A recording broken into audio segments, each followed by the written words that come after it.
Hey, what's up everybody? I know it's been a while since I've done a video. It's been a crazy week. I've been super busy with work. I'm hopeful that in the coming weeks, things will die down a little bit. The way that my business is that when I get a new project, I got to do a lot of work on the front end. And then once it's up and running, I can kind of back off a bit. So I am hopeful that I'll be able to get more videos out in the coming days. If you're new to the channel, please consider subscribing. If you get anything from the content, leave a like button. It really helps get this out to more people and I would greatly appreciate it. And of course, leave a comment down below. I'm wearing my Drip Community Alliance t-shirt. Give it up to DCA. Gotta love these guys, man. Well, some drip holders are complaining about Forex and delays and the animal farm taking forever.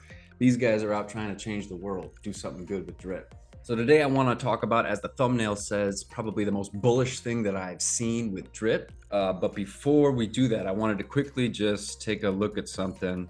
Cairo, as you guys know, it's not looking good. So I do want to quickly address it. It appears that there's either been a rug pull or an exploit that happened. So I wasn't happy when I saw that. Fortunately, I had been getting a good amount of the money that I invested out of Cairo over the last month. In fact, I am gonna do a video where I'm gonna break down my August profits. If you guys remember, I said at the beginning of the month that I got hit with some capital gains taxes that I kind of miscalculated. And so I needed to pull some profits from the different projects that I'm in.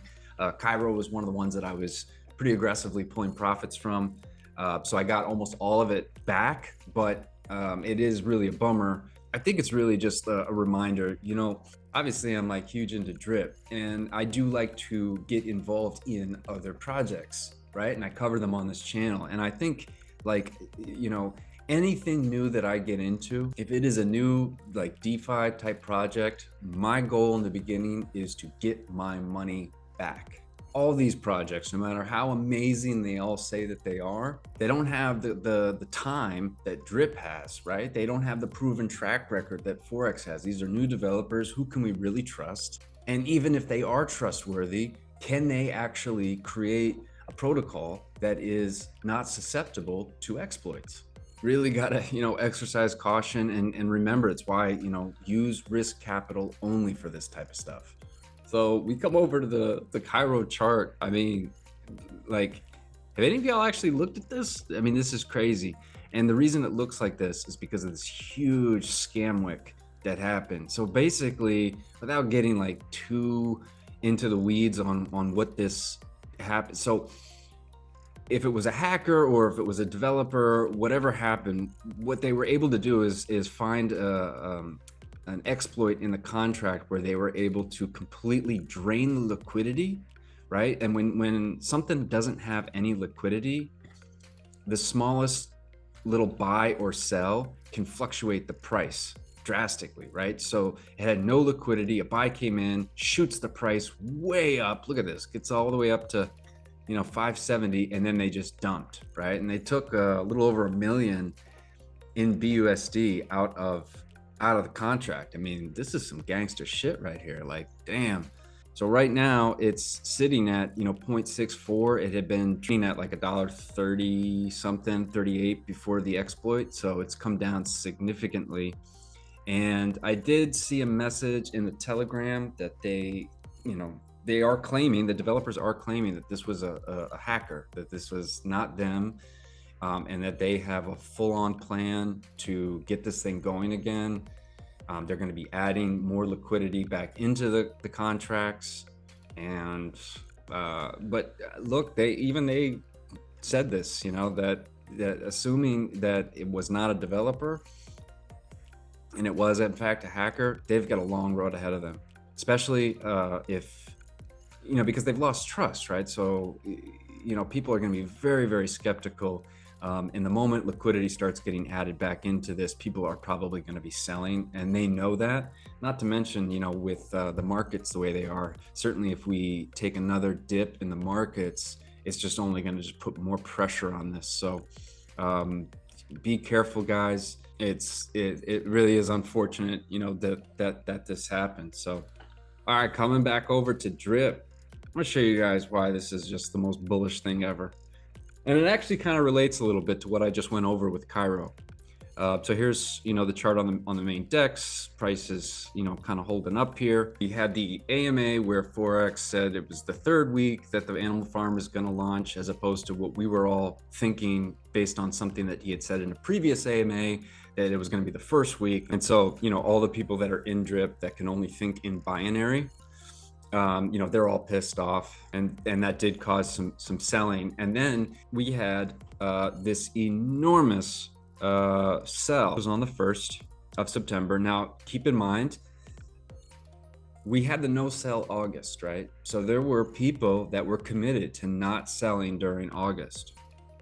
And I'm sure there's a lot of people that rely on drip as their salary, that made the commitment with the community to not sell at all in August. So that they had a good amount that they did need to sell. And then we had that $120,000 in drip that they sold, creates this enormous amount of volume, sell volume coming in, price just drops, and drip's like, is that all you got? And look at this. I mean, if we look at what happened, okay, so 7%. I mean, that's a big drop from, in a very short period of time. And basically drip took that right on the chin and has since come back almost completely. I mean, it got eaten up. Does that not excite some of you? And by the way, when you think about it, 7% drawdown off of that big of a sell, only to be just gobbled up. I mean, what is that showing you in terms of the strength of drip and more importantly, the liquidity? Now, you guys all know I'm a huge believer in the drip reservoir, and that has clearly shown as a buffer to keep the price from tanking because it adds liquidity to the contracts. But the other thing that adds liquidity is the drip BUSD pair, which we have only seen continue to go up, right? The drip garden, I mean, is looking good.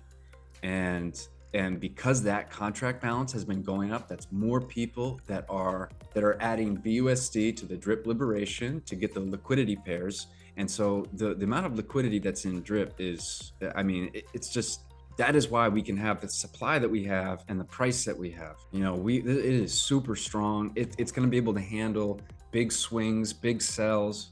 I know people are worried about, selling pressure. But I mean, here's an example of a huge sell that just gets completely eaten up in a very short period of time. What, 2 days?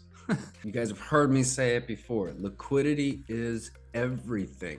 Without it, things fluctuate like crazy and it's harder to get in and out. You can easily buy drip with 1% slippage, no problem. There are a lot of other protocols where that's not the case.